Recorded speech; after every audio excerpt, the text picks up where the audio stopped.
നിങ്ങളെ കാണാൻ തീരുമാനിച്ചത് ഈ വർഷത്തെ മലബാർ റിവർ ഫെസ്റ്റിവൽ അതിൻ്റെ 12ാമത്തെ എഡിഷൻ ജൂലൈ 30, 31, ഓഗസ്റ്റ് 1, 2 തീയതികളിലായിട്ട് നടത്തുവാൻ ഇന്ന് ചേർന്ന നമ്മുടെ വകുപ്പിൻ്റെ മേധാവിമാരുടെയും ജനപ്രതിനിധികളുടെയും ടൂറിസം പ്രൊമോഷൻ സൊസൈറ്റിയുടെയും എല്ലാം ചുമതലപ്പെട്ടവരുടെ യോഗത്തിൽ തീരുമാനിച്ചിരിക്കുകയാണ്. ഏഷ്യയിലെ തന്നെ ഏറ്റവും വലിയ വൈറ്റ് വാട്ടർ കയാക്കിംഗ് മത്സരവും ഇന്ത്യയിലെ ഏറ്റവും വലിയ സാഹസിക മേളകളിലൊന്നുമാണ് ഈ മലബാർ റിവർ ഫെസ്റ്റിവൽ. സംസ്ഥാന ടൂറിസം വകുപ്പിൻ്റെ ആഭിമുഖ്യത്തിൽ സംഘടിപ്പിക്കുന്ന മലബാർ റിവർ ഫെസ്റ്റിവലിൻ്റെ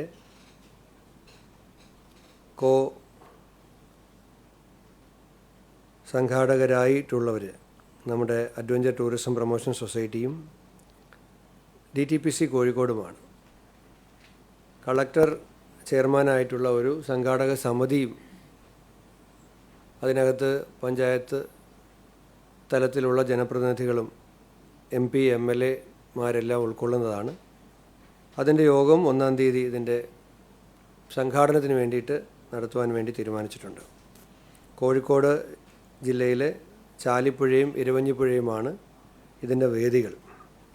നമ്മൾ ടൂറിസം വകുപ്പ് ഇതിനെ വളരെ പ്രാധാന്യത്തോടു കൂടിയാണ് കാണുന്നത്. അതുകൊണ്ടാണ് നിങ്ങളുടെ എല്ലാം സഹായം അഭ്യർത്ഥിക്കുന്നതിന് വേണ്ടി കൂടി ഇവിടെ ഞങ്ങൾ ഈ മാധ്യമ സമ്മേളനത്തെ ഉപയോഗിക്കുന്നത്. കാരണം കേരളത്തിൻ്റെ അഡ്വഞ്ചർ ടൂറിസത്തിൻ്റെ സാധ്യതകളെ നമ്മൾ ആഗോള തലത്തിൽ പ്രദർശിപ്പിക്കുന്ന ഒരു പ്രധാന ഇവൻ്റാണ് മലബാർ റിവർ ഫെസ്റ്റിവൽ. കഴിഞ്ഞ വർഷം ഏറ്റവും ഒടുവിലത്തെ എഡിഷനിൽ 20-ലധികം അന്താരാഷ്ട്ര കയാക്കർമാരും 100-ലധികം ദേശീയ കയാക്കർമാരും പങ്കെടുത്തു. ഒളിമ്പിക്സിലേക്കുള്ള ടീമിലേക്കുള്ള സെലക്ഷൻ ട്രയലായിട്ട് പോലും ഈ ഇവൻ്റ് മാറുന്ന തരത്തിലുള്ള പ്രാധാന്യം ഇന്ത്യ ഗവൺമെൻറ്റും ഇതിന് നൽകുന്നുണ്ട്. അപ്പോൾ ഇതിനോടനുബന്ധിച്ച് കോഴിക്കോട് ജില്ലയിലെ 8 പഞ്ചായത്തിലും മുനിസിപ്പാലിറ്റിയിലുമായിട്ട് 18ഓളം പ്രീ ഇവൻസുകൾ നടത്തുവാനും ഇന്ന് ചേർന്ന യോഗം തീരുമാനിച്ചിട്ടുണ്ട്. America, New Zealand, Chile, Russia, Belgium, Italy, Malaysia, Ukraine, Nepal എന്നീ രാജ്യങ്ങളിൽ നിന്നുള്ള കയാക്കർമാരും ഇന്ത്യയിൽ നിന്നുള്ള കയാക്കേഴ്സും ഇതിൽ പങ്കെടുക്കുന്നുണ്ട്. അപ്പോൾ ഇതിന് മാധ്യമ സുഹൃത്തുക്കളുടെ എല്ലാവരുടെയും അകമഴിഞ്ഞ പിന്തുണ, പ്രത്യേകിച്ച് നമ്മുടെ ടൂറിസത്തെ ലോകത്തിൻ്റെ മുമ്പിൽ അവതരിപ്പിക്കുന്ന ഒരു പ്രധാനപ്പെട്ട ഇവൻ്റുകളിലൊന്നായ മലബാർ റിവർ ഫെസ്റ്റിവലിന് അഭ്യർത്ഥിക്കുന്നതിന് വേണ്ടിയിട്ടാണ് ഈ മാധ്യമ സമ്മേളനത്തിൽ നിങ്ങളോടൊപ്പം നിൽക്കുന്നത്. എല്ലാ മാധ്യമ സുഹൃത്തുക്കളുടെയും സഹായം ഈ അവസരത്തിൽ അഭ്യർത്ഥിക്കുകയാണ്.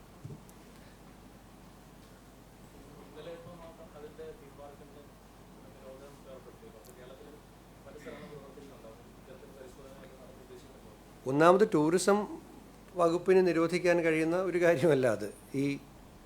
ഇപ്പോൾ നമ്മുടെ വെമ്പായത്തെ ഹാപ്പി ലാൻഡ് നമ്മൾ ലോക്കൽ ബോഡിയാണിതിന് പ്രവർത്തനാനുമതി കൊടുത്തത്.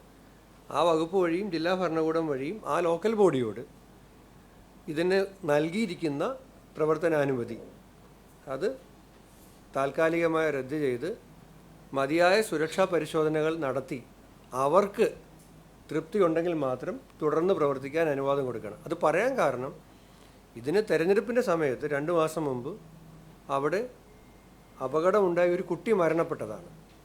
അതിനുശേഷവും യാതൊരു തരത്തിലുള്ള സുരക്ഷാ മാനദണ്ഡങ്ങളും ഇല്ലാതെയാണ് ഈ പാർക്ക് പ്രവർത്തിച്ചുകൊണ്ടിരുന്നത്. നമുക്ക് വകുപ്പിൻ്റെ ചുമതലപ്പെട്ട സെക്രട്ടറിയും ഡയറക്ടറും എല്ലാം ഉണ്ട്. നമ്മൾ നമ്മുടെ ഡിപ്പാർട്ട്മെൻറ്റ് വഴി ഒരു സുരക്ഷാ പരിശോധന ഇത്തരം സ്ഥലങ്ങളിൽ അത് ഗവൺമെൻറ്റിന് നമുക്ക് 17-ലെയും 19-ലെയൊക്കെ പോളിസീസ് ഉണ്ട് ഇത്തരം കാര്യങ്ങൾ പ്രവർത്തിക്കുന്നതിനെ സംബന്ധിച്ച്. ഗവൺമെൻറ് പാസ്സാക്കിയ നയമുണ്ട്, ആക്ടുണ്ട്, എല്ലാം ഉണ്ട്. അപ്പോൾ അതിൻ്റെ അടിസ്ഥാനത്തിൽ ആ പരിശോധന നടത്തും. ഈ അനുവാദം ഇത്തരം സ്ഥാപനങ്ങളിൽ നൽകിയിരിക്കുന്ന ടൂറിസം ഡിപ്പാർട്ട്മെൻ്റ് അല്ല, ലോക്കൽ ബോഡികളാണ്. പക്ഷെ ഒരു സുരക്ഷാ പരിശോധന നടത്തുന്ന കാര്യത്തെക്കുറിച്ച് ഗൗരവമായി ചിന്തിപ്പിക്കുന്നതാണ് ഈ സംഭവം. അതുണ്ടാവും.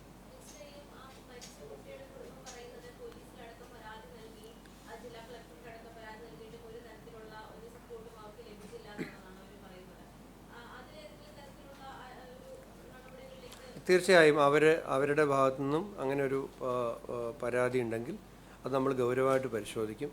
കാരണം അന്ന് അതങ്ങ് ഒതുക്കപ്പെട്ട പോലെയാണ് എനിക്കും തോന്നിയത്.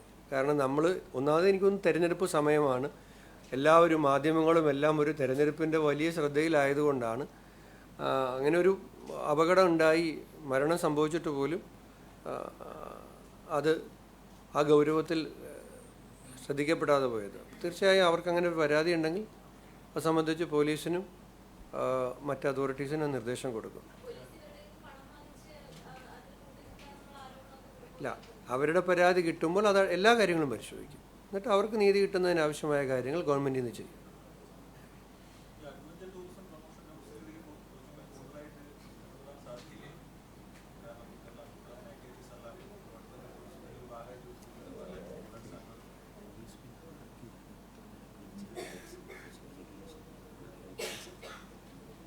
അതാണ് അത് ഈ അഡ്വഞ്ചർ ടൂറിസം പാർക്കിനകത്തുള്ള ഇത്തരം കാര്യങ്ങളെ സംബന്ധിച്ചിട്ട് കൂടി ഒരു റെഗുലേഷൻ. നമ്മളിപ്പോൾ അഡ്വഞ്ചർ ടൂറിസം എന്ന് പറഞ്ഞാൽ നമ്മുടെ സാഹസിക ടൂറിസത്തിൻ്റെ ഭാഗമായിട്ടുള്ള ആക്ടിവിറ്റീസിലേക്കാണ് അത് വരുന്നത്. പക്ഷേ ഈ അമ്യൂസ്മെൻറ്റ് പാർക്കുകൾക്കകത്തുള്ള റൈഡുകളുടെ കാര്യത്തിൽ കൂടി ഒരു റെഗുലേഷൻ കൊണ്ടുവരുന്നതിനെ കുറിച്ച് ആലോചിക്കണം. നിലവിൽ അതില്ല.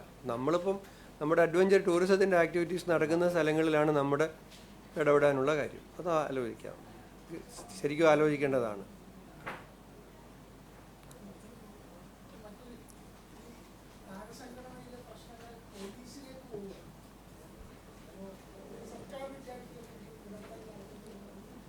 അല്ല, ഈ ഇൻഡസ്ട്രിക്ക് ആവശ്യമായ സപ്പോർട്ട് കൊടുക്കുക, അവർക്ക് കേരളത്തിൽ സിനിമ നിർമ്മാണം, സിനിമ മേഖലയിൽ പ്രവർത്തിക്കുന്നവരുടെ സൗകര്യങ്ങൾ, അത്തരം കാര്യങ്ങൾക്ക് വേണ്ടിയിട്ടാണ് നമുക്കിപ്പോൾ ഗവൺമെൻറ് ചെയ്യാൻ കഴിയും. ഇതൊരു